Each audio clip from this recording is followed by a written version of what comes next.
તો મિત્રો હું આજે ઓખાબાઈનો વિડીયો કહેવા માગું છું. ઓખાબાઈનો વિડીયો એક તો મેં કીધેલો જ છે યુટ્યુબ પર ગયા વર્ષનો, પણ આ ચૈત્ર મહિનો આવ્યો તો મને એમ થયું કે એક વખત હું તો ઓખાબાઈમાં પાર્વતી અને શંકર ભગવાનના પહેલાં દીકરી હતા. અને ઓખાબાઈમાં શંકર ભગવાન અને પાર્વતીના દીકરી હતા. અને પછી ગણપતિનું મસ્તક છેદે છે ત્યારે ઓખાબાઈ મીઠાની અંદર છુપાઈ જાય છે, મીઠાને ગુણીની અંદર.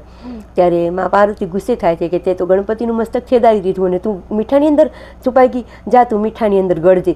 એટલે પછી ઓખાબાઈ બહાર નીકળીને કહે છે કે માં મને એવો શ્રાપ ન આપો. ત્યારે ઓખાબાઈ એ રોઈને કહે છે કે માં મને એવો શ્રાપ ના આપો. ત્યારે માં પાર્વતી કહે છે કે મીઠાની અંદર ગળીશ પણ તને ભગવાન એક અનિરુદ્ધ કરીને તારી સાથે લગ્ન કરશે.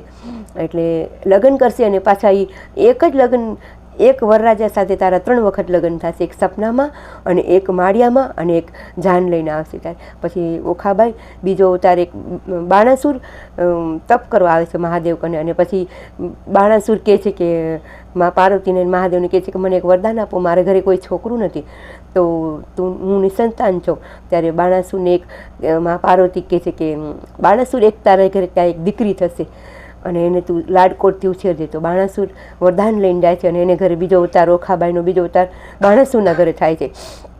અને એ ઓખાબાઈ માળિયામાં મોટા થાય છે. અને માળિયામાં મોટા થાય છે ને એક વખત એને એવું સપનું આવ્યું કે કોઈ રાજકુમાર એને લગ્ન કર્યા સપનામાં. અને પછી રાજકુમાર સપનામાં લગ્ન કર્યાની એમની એક સહેલી હતી ચિત્રલેખા. અને એને કહે છે ઓખાબાઈ કે ચિત્રલેખા મને એક રાજકુમાર મારા સપનામાં આવ્યા અને મારી સાથે લગ્ન કર્યા. તો ચિત્રલેખા ડ્રોઈંગ અને ચિત્રના જાણકાર હતા. ચિત્રલેખા કે હું તને ચિત્ર દોરીને બતાવું, તું મને કે કયા રાજકુમાર તારી સાથે લગ્ન કર્યા. ત્યારે ચિત્ર દોરીને બતાવે છે બધાના. ત્યારે અનિરુદ્ધનું ચિત્ર દોર્યું. ત્યારે ઓખાબાઈ કહે છે કે હા આ જ રાજકુમાર હતા મારી સાથે લગ્ન કરવામાં સપનામાં. તો કે આ તો રાજકુમાર દ્વારકાધીશ અને કૃષ્ણ ભગવાન પ્રદ્યુમનના દીકરા છે અનિરુદ્ધ.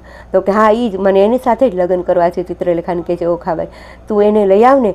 ત્યારે એ દ્વારકામાં જાય છે ચિત્રલેખા પાંખથી ઉડી. અને નારદજી મુનિને કહે છે નારદ મુનિ તમે આ ચક્રવ્યૂહ મને માથું છેદશે એના કરતાં તમે એને વાતું કરવા બેસાડો ને, અને હું એ અનિરુદ્ધને લઈને આવું છું. ત્યારે એ પાંખ વેગે જાય છે અને આખો ખાટલા શીખે અનિરુદ્ધ સૂતા હોય છે ઢોલ ખાટલામાં. અને એ ખાટલા શીખે અનિરુદ્ધને લઈ અને એ રાજમહેલ સોનિતપુર આવે છે. અને સોનિતપુરમાં રાજમહેલની અંદર માળિયામાં અનિરુદ્ધને લઈને આવે છે. અને અનિરુદ્ધને કહે છે કે અનિરુદ્ધ કહે છે મને કોને જગાડ્યો. ત્યારે અનિરુદ્ધ કહે છે કે હું અહીંયા મારી સહેલી ઓખાને ત્યાં તમે સપનામાં આવ્યા હતા, હવે તમે એની સાથે લગ્ન કરો. તો અનિરુદ્ધ કહે છે એમ ન બને.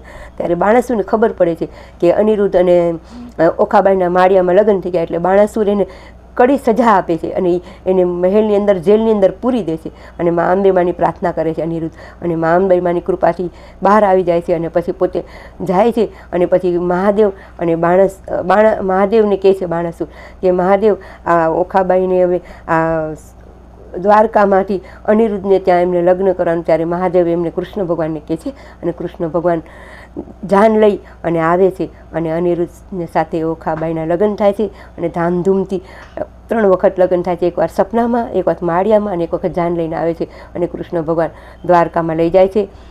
પ્રદ્યુમન એમના દીકરા હોય છે કૃષ્ણ ભગવાનના, અને પ્રદ્યુમનના દીકરા અનિરુદ્ધ છે. અને અનિરુદ્ધ સાથે ઓખાબાઈના લગ્ન થાય છે. મિત્રો ઓખાબાઈનું ઓખારણમાં તો ઘણું બધું છે, પણ મારે થોડું નાનું, કેમ કે શોર્ટકટ કેવી રીતે કહી શકું એટલા માટે મેં થોડું નાનું કીધું છે. અને મારા ઓખાબાઈના વિડીયો ઘણા બધા આવેલા છે યુટ્યુબ પર, તમારે આખો વિડીયો જોવો હોય તો જોઈ શકો છો.